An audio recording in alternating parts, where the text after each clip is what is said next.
and we're in for a spicy episode.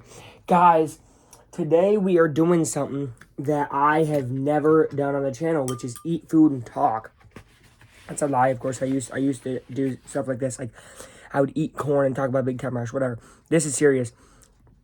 I've been asked all offseason, and literally 7 days away is the NFL draft. So who does Luke want out of the prospects that the Colts can get?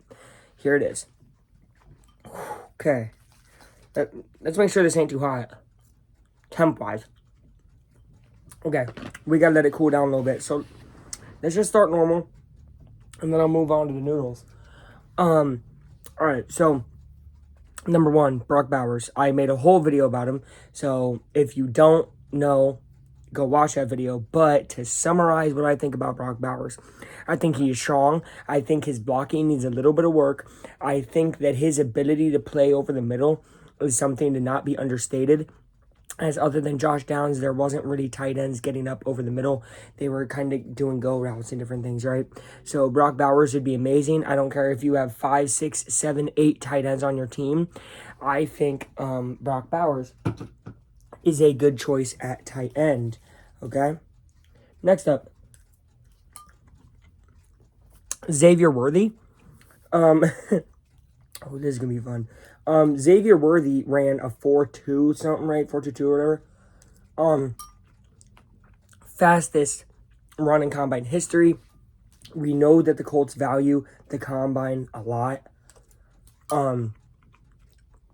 We also know that they value speed on the outside. And I'm just going to put it out there. I don't think Alec Pierce is really that speed guy right now. Right? It would be amazing to have another speed guy, especially when Anthony Richardson is out there scrambling. I was just listening to Pittman's media availability, and he's talking about how they're going to have more scramble drills, scramble out, pass.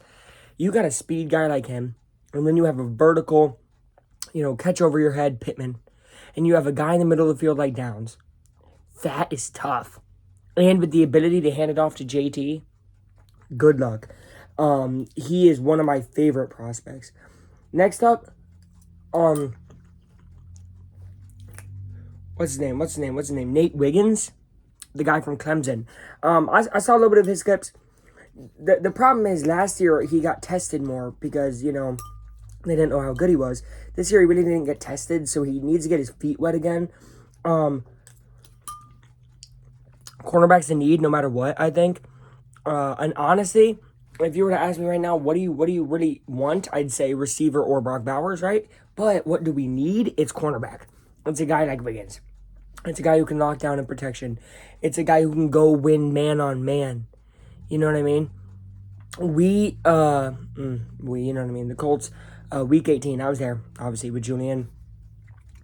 Got beat over the top because of Juju Brents, right? Couldn't play that great man. Juju's a really, really good coverage corner when it comes to zone, right? But we need a man corner.